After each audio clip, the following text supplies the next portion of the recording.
Diamond Story ကိုနားဆင်အားပေးနေကြတဲ့ပရိသတ်များအားလုံးပဲမင်္ဂလာပါဒီနေ့မှာတော့ပရိသတ်တို့ကစာရေးသူသရိုးတေစာရေးသားထားတဲ့အမောင်ကြောက်သူဆိုတဲ့ဇာတ်လမ်းလေးကိုနားဆင်ရမှာဖြစ်ပါတယ်ဟုတ်ကဲ့ပါဇာတ်လမ်းလေးကိုတော့ကျွန်တော်နေလင်းကတင်ဆက်ပေးသွားမှာပဲဖြစ်ပါတယ်ဟယ်ရီနဲ့ကျွန်တော်ကငယ်စဉ်နဲ့ကလေးဘွားတွေကကြောင်တက်ပေါ်တန်းနေတာတငယ်ချင်းတွေဖြစ်ပြီးတော့ကျွန်တော်တို့နှစ်ယောက်ကိုအခုလိုတပူးတွေဖြစ်လာအောင်ဖန်တီးခဲ့တဲ့အချက်များစွာတွေကအရေးကြီးဆုံးအချက်ကတော့ဘစ်ကားဆိုတဲ့ငနေကိုကျွန်တော်တို့နှစ်ယောက်စလုံးကြည့်လို့မရအောင်မြင်ပြင်းကက်ခဲ့လို့ပါဘစ်ကာကတော့ကျွန်တော်တို့ရဲ့မွေးရစာတီသားဖြစ်ပြီးတော့ဒါကြောင့်ပဲသူနဲ့မပတ်သက်ခြင်းပဲပတ်သက်နေရပြီပြဿနာကသူဟာစကားကိုဝေးလေကြောင်းပဲပြောတဲ့သူဖြစ်ပြီးတော့သူပြောတဲ့စကားတွေထဲမှာဟုတ်မှန်တာမပါတတ်ပါဘူးငါအထင်ပြောရရင်ဒီလိုဖြစ်နေမယ်ထင်တယ်စသည်ဖြင့်စိတ်သေးကထင်ကြီးတွေကိုခံမှန်းပြောဆိုသလိုတကယ်တော့ထင်ယုံတက်တာမဟုတ်ဘဲနဲ့တကယ်တိတိကျကျအဖြေကိုသူတည်ပြီးသားဖြစ်ပါလိမ့်မယ်ပြီးတော့မှဟောတွေ့လားငါဒီနေ့တိုင်းကွက်တီပဲဆိုပြီးတော့သူ့ရဲ့ခံမှန်းချက်မှန်ကန်တဲ့ကြောင်တခြားသူတွေရဲ့ရှေ့မှာအသားယူဂုံဖော်ခြင်းတော့ပါဘစ်ကအာယုံထဲမှာထင်မီးဆိုရင်လွဲခဲ့တယ်ဆိုပြီးလက်ခံသူတချို့ရှိလာတဲ့တိုင်အောင်ကျွန်တော်နဲ့ဟယ်ရင်းတို့ကတော့အဲ့ဒီငနေကိုအမြင်ကက်ပုံချင်းတူခဲ့ပါတယ်ဒီလိုနဲ့ပဲကျွန်တော်တို့အရွယ်ရောက်လာပြီးတော့လူကြီးတွေဖြစ်လာခဲ့ပြီးအနည်းဆုံးကျွန်တော်နဲ့ဟယ်ရင်းကတော့လူကြီးအရာရောက်လာတယ်လို့ပြောရမှာပါဘစ်ကတော့လူကြီးမဖြစ်ပေကျောင်းသူတော်ကောင်းတယောက်ဖြစ်သွားတယ်လို့ဖြေရမှာဖြစ်ပြီးကျောင်းသူတော်တို့ရဲ့ထုံးစံတိုင်းပဲဘာသာရေးရောင်ဗန်းပြပြီးတော့အရက်ကိုရှောင်တက်လို့စားပြီးတော့တာမန်လူတယောက်တော့မဟုတ်ပါဘူး။ဦးကျောင်းကြားငနေတယောက်နေနဲ့ဘယ်လိုမှမအပ်ဆက်တဲ့ကိစ္စမှန်သမျှသူသိနေပြီးတိပုံတင်ကြီးကလည်းနီယိုလမ်းမှန်နဲ့တိတ်ခါရှိလေးလာရှာဖွေတွေ့ရှိတာဟုတ်ပုံမရပါဘူး။ဘယ်လိုအောက်ကလေးအာနီလန်နဲ့တည်တယ်လဲတော့မပြောတတ်ပါဘူး။ကျွန်တော်တို့ရဲ့တက္ကသိုလ်မှာတော့နောက်ဆုံးနေ့တက်နေတော့မှတခါကျွန်တော်စီလာပြီးတော့အနောက်ရှက်ပေးဖို့ပါတယ်ဒီတုန်းကကျွန်တော်ကိစ္စနဲ့ကျွန်တော်တော့စိတ်မချမ်းမသာဖြစ်နေတဲ့ကာလအဲ့ဒီမှာငနေကကျွန်တော်ခန်းထဲကိုစွတ်ရွဝင်လာပြီးတော့ကျွန်တော်မသိတဲ့တောင်စင်ရင်မရကိစ္စတွေကိုပြောနေတာပါဒီနေ့စောင်းရသည်မှာတဲ့အိန္ဒိယကိုကျွန်တော်ထွက်သွားဖြစ်ပြီးတော့အကြောင်းရင်းတွေကတော့အဲ့ဒီချက်လေးပါခဲ့ပါတယ်အဲ့ဒီလိုကိုဖိုးသီးတကောင်မရှိဘဲနေတော့မှကိုဒုက္ခကိုတော်တော်ကြီးကိုစိတ်ဆင်းရဲလာပြီးသားဖြစ်နေခဲ့တာပါအိန္ဒိယမှာတနေ့ကျော်တော့ကြာပြီးတဲ့နောက်ကျွန်တော်ပြန်လာခဲ့ပြီး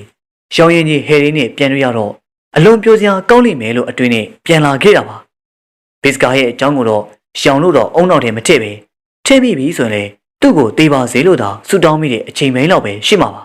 ဟယ်ရီကိုတွေ့ကျင်နေတဲ့စိတ်ကကျွန်တော်ရင်ထဲမှာဦးလိုက်တဲလိုက်အပြည့်ဖြစ်ခဲ့ပြီးဟယ်ရီဟာပျော်ပျော်ရွှင်ရွှင်နေတတ်တဲ့ငတိပါရိုးစင်းနေကျင်နာတယ်သူနဲ့တွေ့တယ်မှာစိတ်ချမ်းသာမှုအပြည့်ပေးနိုင်လို့တယောက်မျက်နှာကိုကြည့်လိုက်မယ်ဆိုရင်မျက်လုံးပြပြထဲမှာတော့ရှီမောပျော်ရွှင်နေတဲ့အပြုံးတွေအမြဲတမ်းတွေ့ရတတ်ပါတယ်။ဒါကြောင့်ပဲသူနဲ့ဆုံရမှာကိုစဉ်းစားကြည့်ရုံနဲ့ကျွန်တော်တွေးပြီးတော့ပျော်နေမိတာပါ။သင်္ဘောစိတ်ကစဉ်းစဉ်ချင်းမှာတော့သူ့ခန်းရှိရာကိုကျွန်တော်တန်းသွားလိုက်ပြီးအခန်းကိုရောက်တော့အေးဆက်ပြီးတော့တွေ့ရနေပြီးမှုံဝင်နေတဲ့မျက်လုံးကြောင်သားနဲ့ဟယ်ရင်းကိုတွေ့ရပါတယ်။သူ့ရဲ့လက်တွေကတုံတုံချစ်ချစ်ဖြစ်ပြီးတော့ဖြူဘက်ဖြူရောနှကန်းတွေ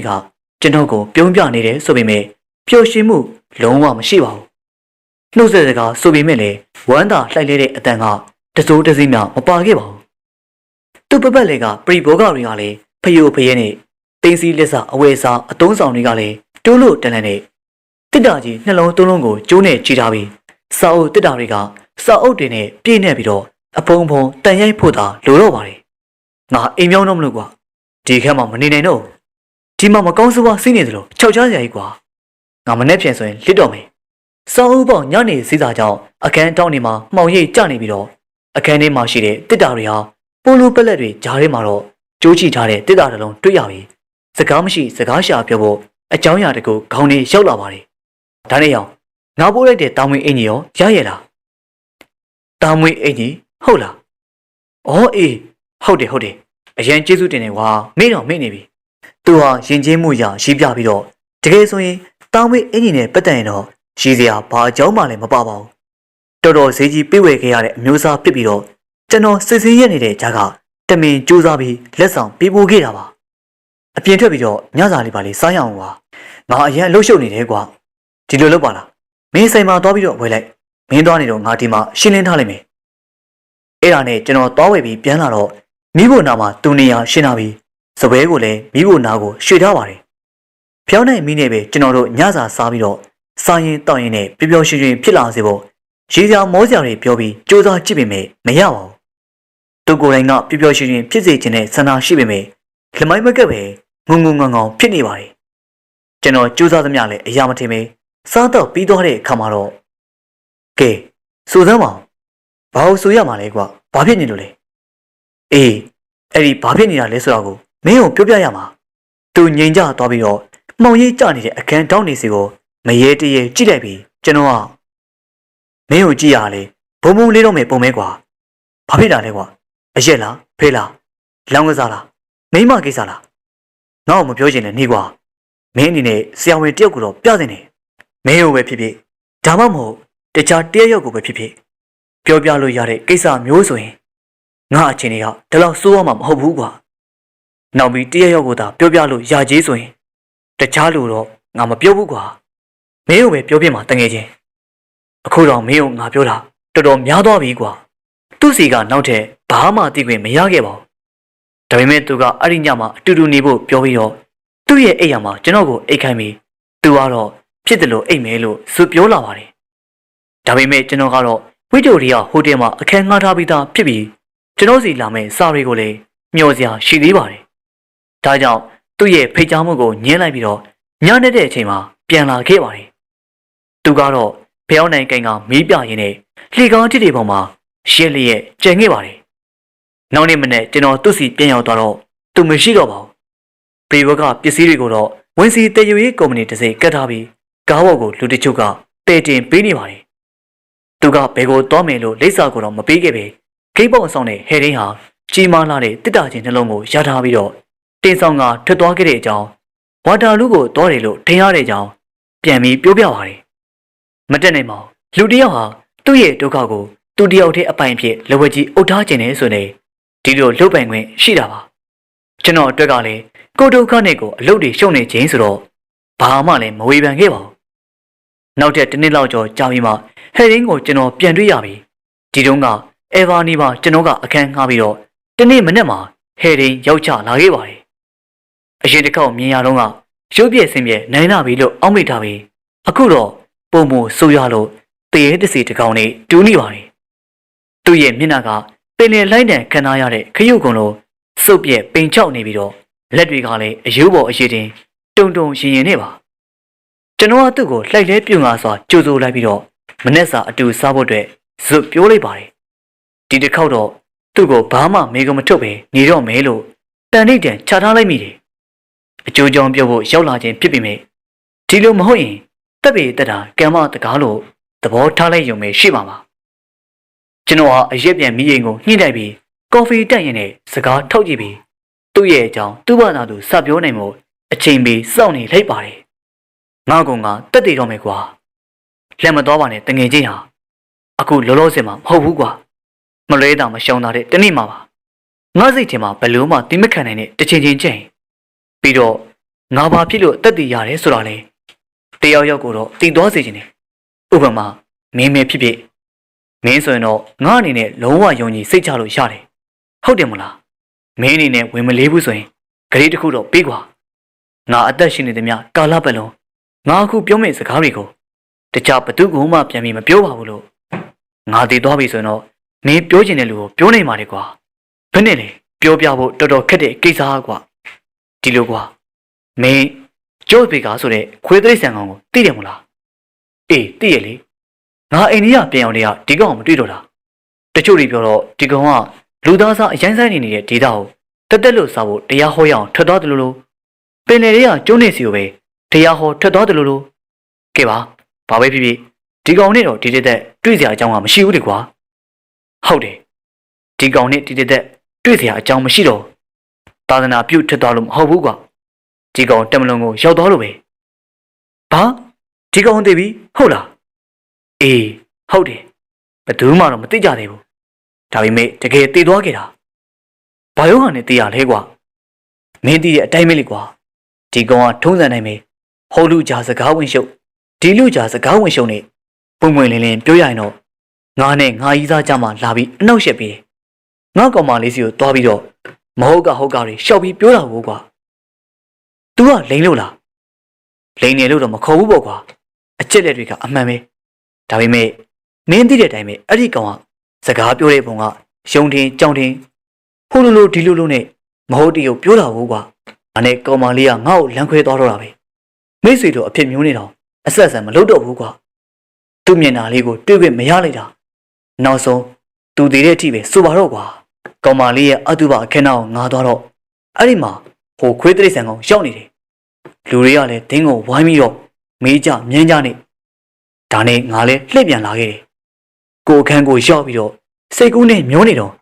အဲ့ဒီခွေးတိရစ္ဆာန်ကောင်ရောက်လာပြန်တယ်ကွာ။ဘာဒီကောင်ကမင်းခန်းကိုလိုက်လာတယ်။အေးပေါ်လေးလိုက်လာမှာပေါ့။ဒီကောင်ကအသားယူအရသာခံခြင်းနဲ့ကောင်စားပဲကွာ။မင်းသူ့ကိုကံမထုတ်လိုက်ဘူးလား။မလုပ်ပါဘူးကွာ။ဒီကောင်ဘာများပြောမလဲလို့ငါနားထောင်နေနေတာ။ဒီကောင်ကသူ့လိုခက်သမျှအားလုံးကောင်းမွတ်တွဲတဲ့ငါကောင်မလေးကိုပြောခဲ့တယ်ဆိုတာတွေကသူသိလို့မဟုတ်ပါဘူးတဲ့။သူ့ရဲ့ထင်ကြီးတက်တက်တယ်ကွာ။သူထင်လိုက်ပြီဆိုရင်တန်းနေအောင်မှန်နေတာတဲ့။ပြောပုံကဒီကောင်ကပြောသေးတယ်။ငါနဲ့ကောင်မလေးမယူပြအောင်သူပြောခဲ့တာလေအားလုံးကောင်းမှုတက်ပါတဲ့။ဘာဖြစ်လို့လဲဆိုတော့ငါမိသားစုမှာအယူမျိုးရှိတယ်ဆိုတာသူသိထားလို့လေကွာ။ဒီတော့မင်းကဘာဖြစ်ရမလဲ။ဒီကောင်ပြောတဲ့အယူကိုဒီကောင်ကိုယ်တိုင်လက်ငင်းတွေ့သွားခဲ့တာဘောကွာ။ဘလို့ရတဲ့အဲ့ဒီခွေးတိရစ္ဆာန်ရဲ့စကားဆုံးတာနဲ့ငါတို့မျိုးရိုးမှာအရင်တုန်းကတော့အယူမရှိဘူး။အခုတော့ရှိသွားပြီဆိုပြီးတော့ငါဒီကောင်လေပင်ကိုထက်ပြီးတော့ညှိပလိုက်တယ်ကွာ။ငါသူ့ကိုတတ်ဖို့မရည်ရွယ်ခဲ့ပါဘူး။ဒါပေမဲ့တတိဝင်လာလို့ကြည့်လိုက်တော့ဒီကောင်သိနေပြီကွာမင်းဘာပြောမလဲဒီမှာတငယ်ချင်းလူတဲ့သမားတွေဟာဘာဖြစ်လို့အမှုပေါ်ပြီးတော့အဖမ်းခံရတယ်လို့ထင်လေဒါတော့ကွာနမောနမဲတဲလွန်စာတွေချန်ထားခဲ့လို့ပေါ့လူသက်မိရနဲ့ကြောက်လန့်နေကြဖြစ်ပြပြမဖုံးခွေနဲ့တော့တတိလက်လို့ဖြစ်သွားလို့တော့ငါထင်တာပဲငါတော့အဲ့လိုမဖြစ်ဘူးကွာငါလက်ချက်နဲ့ဘေးစကအသက်ထွက်သွားမယ်တိလိုက်ပြီးတဲ့အချိန်ငါအရင်ကိုတင်းငိမ့်နေတယ်ဘယ်တော့မှလည်းအဲ့လောက်ထိငါမတင်ငင်ခဲ့ဘူးကလထိုင်တလုံးပေါ်မှာထိုင်ကြပြီးတော့ဒီကောင်လောင်းကိုကြည့်ပြီးငါတွေးအေးနဲ့စဉ်းစားတယ်ဒီကောင်ဟိုလူရမ်းနေတဲ့ကျုံးကိုခရီးထွက်သွားတော့မယ်ဆိုတာငါသိထားတယ်လေမိတ်ဆွေတွေအားလုံးကိုလည်းဒီကောင်လိုက်ပြီးတော့နှုတ်ဆက်ပြီးပြီလက်စာဖြောက်စရာဆိုလို့တို့ရီဘာတွေပေးတာမျိုးလည်းမရှိဘူးဒီကောင်ပါစက်တောင်းကနည်းနည်းစွန်းနေတာပဲရှိတယ်ပြီးတော့ဒီကောင်ကခရီးသွားရင်လေသူ့နာမည်နဲ့ဘယ်တော့မှမသွားဘူးလေစာနယ်ဇင်းသတင်းတောက်တွေကိုရှောင်ကျင်လို့တဲ့ဒီတော့ရှင်းရှင်းလေးပဲဒီကောင်ပြောက်နေမယ်ဆိုတော့မစ္စတာဘယ်သူဘယ်ဝါရဲ့အိတ်တွေအထုပ်ပိုးတွေလာမရွေးဘူးသူခန်းကလည်းလွတ်နေတယ်ဒါတော့ပဲလေအဲ့ဒီမစ္စတာက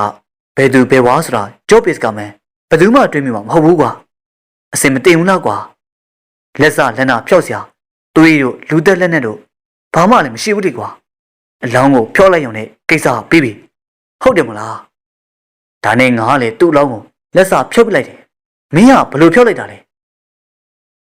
sorry ကွာဒါတော့ငါမပြောနိုင်ဘူးမင်းရဲ့ခရီးကိုငါမယုံလို့မဟုတ်ပါဘူးဒါပေမဲ့အိပ်ပျော်နေတော့မင်းရောင်ပြီးတော့ပြောနိုင်နေကွာအဖျားတက်နေတော့လေကြောင်ကရက်နဲ့ပါဇက်ကနေပြောနိုင်တယ်ဒီတော့မင်းမသိတာအန်ဒီရဲ့ကင်းမာနေကွာအလောင်းကိုလက်ဘူးလက်ချက်မတွေ့သေးသမျှငါပါဇက်ကပြောတဲ့စကားလုံးနေတော့တရားရုံးမှာတက်တည်ပြလို့မရဘူးကွာငါအုံနောက်ချောင်းနေလို့အယူစကားပြောတယ်ပါဆိုငါအုံနောက်ချောင်းနေလို့အယူစကားပြောတာပါဆိုပြီးတော့ညင်းလို့ရတယ်လေမင်းသဘောပေါက်လားအေးပေါက်ပါတယ်ကွာ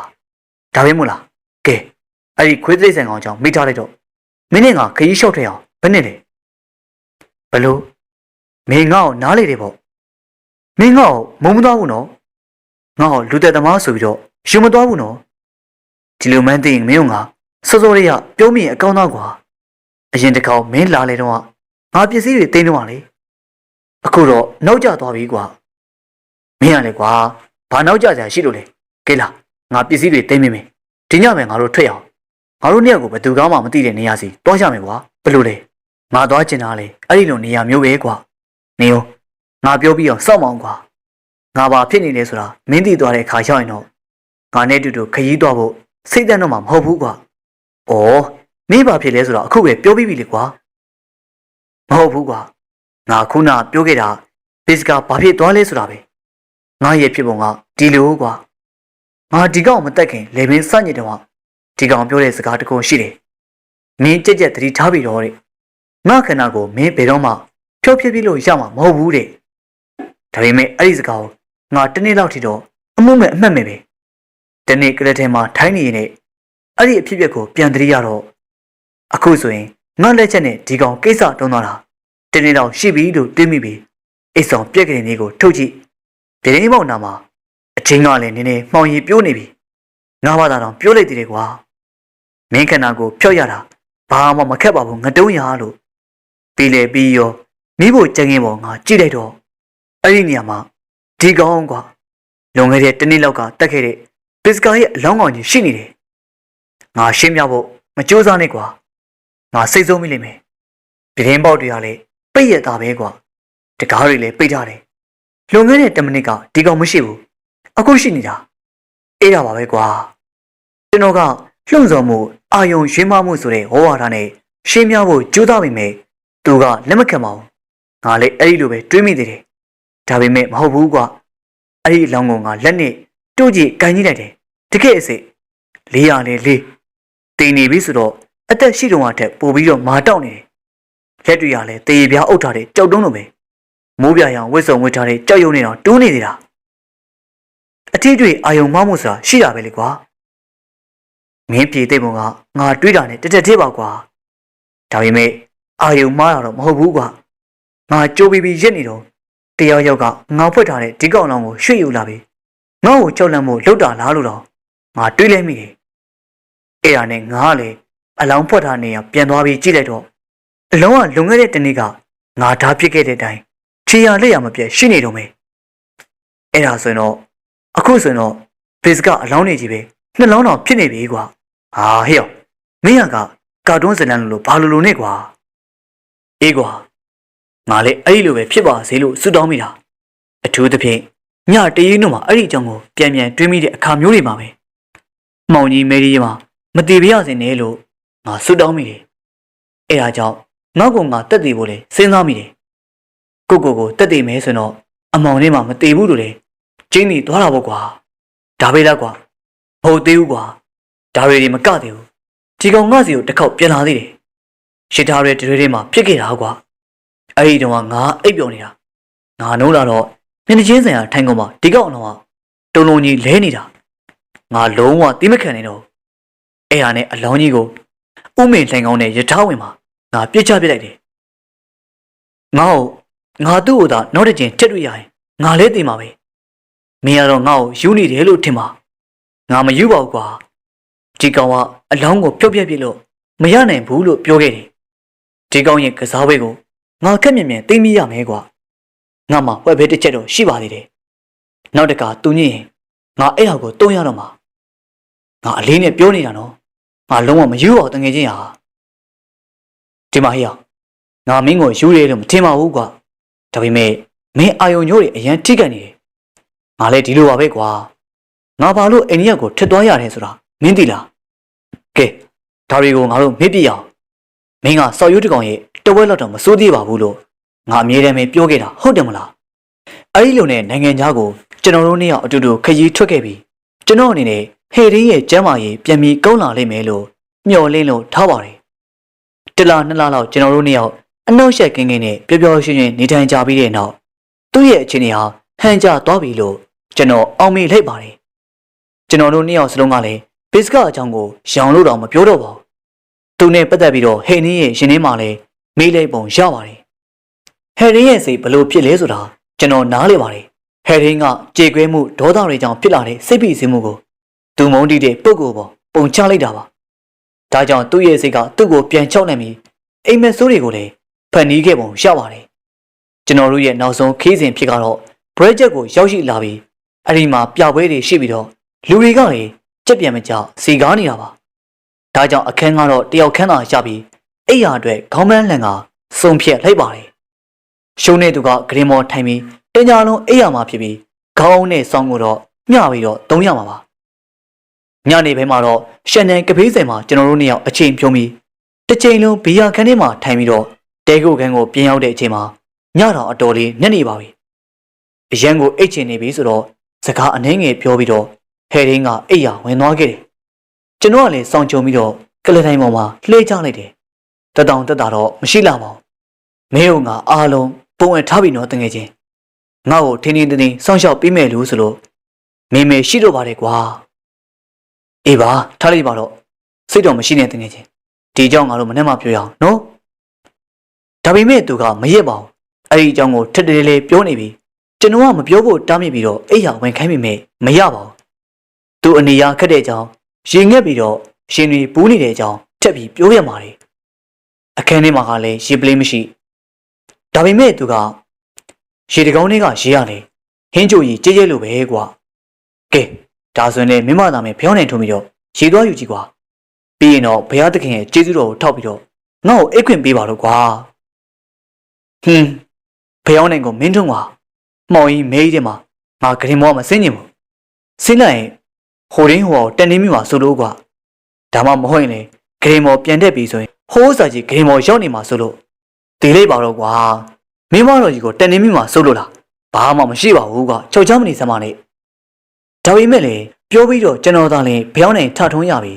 သူကတော့အိယာတွေကထပြီးတော့ကျွန်တော်ကိုကြည့်နေပါတယ်မျက်နာကဖြူပြက်ဖြူရောစပင်းကြီးကလည်းဖေယိုဖေးနဲ့မျက်လုံးတွေကပြူးကြောင်ကြောင်နဲ့အယောင်တွေလက်လို့ပါဟုတ်ပြီကွာမင်းထွန်းတာပိုကောင်းတယ်ငါပြောချင်တာဒီမှာဘာလေးကြည့်တယ်တော်ပါသေးရဲ့အိယာခင်းကိုအမှန်သားလှုပ်တာလို့ငါသွေးတွေများလာလို့ဖေးဖေးတော်ပါသေးရဲ့ဟိုဘက်ကအိယာခင်းကိုအမှန်သားလှုပ်ထားတယ်မှာအိယာခင်းဒေါန်စုံမှမဟုတ်အိယာခင်းရဲ့အလေကောင်မှာအနီရောင်ကန့်လန့်ဖြက်အမှတ်အသားနေပါအေးကွာဒီနေရာမှာအမှတ်သားလှုပ်ထားတာတော့ထူးဆန်းနေဒီပေါ်မှာစက်လုံးတွေထိုးထားတာလေထူးဆန်းနေကွာဂျီဗီတဲ့မင်းကလည်းဘာထူးဆန်းလို့လဲဂျီဗီဆိုတာဟိုတယ်ရဲ့နာမည်လေကွာကဲထမှသာမြင်မြန်ထားစမ်းပါကွာမင်းမငါနဲ့အတူလိုက်ခဲ့ရမယ်နော်ဟုတ်တယ်ဟေးအောင်ဝင်းစတန်မင်းလည်းငါနဲ့အတူအောက်ကိုဆင်းပြီးလိုက်ခဲ့ကွာကဲပါကွာငါပဲသွားပြီးယူလိုက်ပါမယ်ကျွန်တော်ဟာပြပြောစုံစုံနဲ့ဖျောင်းနိုင်ကန်ပြီးလှည့်ထွက်ဖို့ပြင်လိုက်တော့မဟုတ်ဘူးကွာမဟုတ်ဘူးမသွားနဲ့ငါတယောက်တည်းအမောင်ထဲမှာမနေရဘူးသူဟာကြောက်လန့်တုန်လှုပ်နေတဲ့ကလေးငယ်လေးတယောက်လိုပြောလိုက်ပြီးကဲဒါဆိုလဲမင်းမလိုက်ခဲ့ကျွန်တော်တို့နှစ်ယောက်သာအတူတူဆင်းခဲ့ပါတယ်ကျွန်တော်ကရည်စရာမောစရာပြောမိပေမဲ့သူ့ရဲ့ကြောက်စိတ်ကပျောက်ကွယ်မသွားခဲ့ပါဘူးကျွန်တော်ကတော့တော်တော်လေးကိုလည်းစိတ်ပြက်လက်ပြက်ဖြစ်မိပါတယ်သူ့ရဲ့ဝေဒနာကုစားဖို့ဒီလောက်ထိအချိန်ကုန်ခံဒုက္ခခံခဲ့ပေမဲ့ဘာမှအရာမထင်ခဲ့တာယူကျင်နေပါပြီသူ့ရဲ့ယောဂကရှိမြဲရှိနေသေးပါပဲထမင်းစားကန်စပွဲဘော်ကရေတကောင်းကိုယူပြီးတော့ပြန်ခဲ့ကြပါတယ်ဟိန်းကကျွန်တော်လက်မောင်းကိုစုပ်ကင်ထားပြီးနောက်တော့သူကကျွန်တော်စီကဖျောင်းနိုင်ကိုလှမ်းပြီးတော့ယူပါတယ်ဟိန်းကသူမမြင်တွေ့လို့တဲ့တစုံတရာကိုဘွားကနေမြင်တွေ့ရလိမ့်မလားဆိုပြီးစိုးရင်ထိတ်လန့်စင်နဲ့မျက်စိကိုလည်းကြေကန်တောင်းပေါက်ကြည့်ဖျောင်းနိုင်မိယောင်ကိုလက်နဲ့ကာပြီးတော့တပြေးပြေးတွန်းနေတာပါသူဘာကိုကြောက်နေမှန်းကျွန်တော်သဘောပေါက်ပါတယ်အခန်းကိုပြန်တဲ့လမ်းကိုအမောင်နဲ့မှအတော်လေးကိုခက်ခဲရှာဖွေရပြီအမှန်တန်ပြောရရင်သူတွေ့မယ်လို့ထင်ရတဲ့အရာကိုကျွန်တော်တော့တွေးလိမ့်နုံနဲ့ထင်ပြီးတော့စိုးရင်တုံလုံးလို့လာတာပါတော်ပါသေးတယ်အခန်းထဲပြင်ရောက်ပြီးတော့ကြံငင်ကော်စောဘော်ကိုလှမ်းကြည့်လိုက်တော့ဘာမှရှိမနေပါဘူးကျွန်တော်ကဖျောင်းတဲ့မိကိုမှုန်ငိမ့်ပြီးတော့ကလထိုင်ပေါ်လှေးကြပြီးစောင်းချုံထားလိုက်ပါတယ်ကလထိုင်ပေါ်မှာနေသားကြလဲလျောင်းပြီးတော့အိတ်ဆက်မဲ့လှုပ်လိုက်တော့ဟေရင်းစီကအတန်ထွက်လာပါတယ်ဟေ့စောင်းဒီကုံတော့မင်းယူထားလားမယူပါဘူးကွာငါကြုံထားတဲ့စောင်းတစ်ထည်ပဲရှိတာပါငါစောင်းနေမတွေ့ဘူးကွာချက်နေကွာလှုပ်ပါဟေ့မီးလေးပါလေထုံမအောင်ကွာမီးထိုးစံမှာငါကြောက်လုံးလို့ပါကွာကျွန်တော်မီးကျစ်ဆန်ကိုစမ်းပြီးတော့ရှာပေးမယ်မတွေ့ပါဘူးဟယ်ရင်းကတော့ခလေးတယောက်ကြောက်လန့်နေတဲ့အာကိုတကြီးအတန်မျိုးနဲ့ဖျောင်းနေထုံမှာကွာမြင်မြင်ထုံမှာကွာမီးမတွေ့ဟိုကောင်လာတော့မှမှောင်နေငါကြောက်တယ်သူ့ကိုကြောက်တယ်ငါအမောင်လေးမှမသေးပြစင်းနဲ့ကွာမင်းရလဲကွာမီးကျစ်မတွေ့သေးဘူးကွာအရေးလေးမှာစောက်ယူးထမနေနဲ့မင်းကဘာဆိုင်လို့တေးရမှာလဲအေးဆက်ဆက်ကြီးကွာဟေ့ဘာဖြစ်တာလဲကွာခဏလောက်တိတ်တိတ်လေးနေစမ်းပါဒီမှာဘစ်ကရောက်နေပြီကွာဘာအတိတ်မရှိတာဘယ်မှာလဲကွာဒီလိုမင်းမြင်လိုက်တဲ့အချိန်မှာကျွန်တော်လက်ကမိကျစ်ကိုစမ်းမိသွားပြီးဟဲ့ဒင်းကတလုံးချင်းအာယူပြောလိုက်ပါတယ်ဒီမှာသူရောက်နေပြီငါဘေးမှာဖျောင်းနေထုံပြီးတော့ဟဲ့ဒင်းစီကိုကျွန်တော်ပြေးသွားလိုက်ပြီးဟဲ့ဒင်းကတော့ဂရင်အစွန်းမှာခွေကောက်လဲကြပြီးသူ့ရဲ့နဘေးအိပ်ရပေါ်မှာဆန်းဆန်းကြီးရှိနေတဲ့လူတွေအလောင်းတလောင်းကတော့ အေးဆက်တောင့်တင်းလို့နေပါတယ်ဟဲရင်းကိုလှုပ်နိုးပေမဲ့တတိပြန်မလဲလာတော့ပဲကြောက်လွန်ပြီးတော့ဟဲရင်းတယောက်တေဆုံးသွားခဲ့ပါပြီဟဲရင်းကတော့သူ့ကြောက်ရွံ့တဲ့အတိုင်းပဲအမောင်ထဲမှာပဲကွယ်လွန်သွားခဲ့ပါပြီအဖြစ်အပျက်ကရိုးရိုးလေးပါကျွန်တော်တို့အခမ်းမဝင်ငယ်ချင်းဖြစ်ပြီးတော့အဲ့ဒီခန်းထဲမှာငှားနေသူကနှလုံးယောဂတဲ့ဖြစ်ပြီးတိုက်တိုက်ဆန်ဆန်ဂရင်ပေါ်မှာတေဆုံးနေတာပါပြင်သစ်ရင်မွေးနဲ့စစ်ပြကုမ္ပဏီကဖဲလစ်လီဘရန်အမည်ရှိတဲ့နေလက်ရောင်းတဲ့ကိုယ်စားလှယ်တယောက်ပါကျွန်တော်အင်္ဂလန်ပြန်ရောက်တော့ဟဲရင်ပြောခဲ့ပူတဲ့ရဟီတဝိုက်ကိုသွားပြီးတော့ပိုက်စိတ်တိုက်ရှောက်ပေးလိုက်တော့စွန့်ပြစ်ခံရတဲ့လူတွေအလောင်းကိုတွေ့ရပြီဒီလောင်းကလည်းအချုပ်ပစ္စည်းအသေးပွဲတွေကိုရောင်းချတဲ့စိုင်မွန်းဆိုတဲ့လူတစ်ယောက်ပါ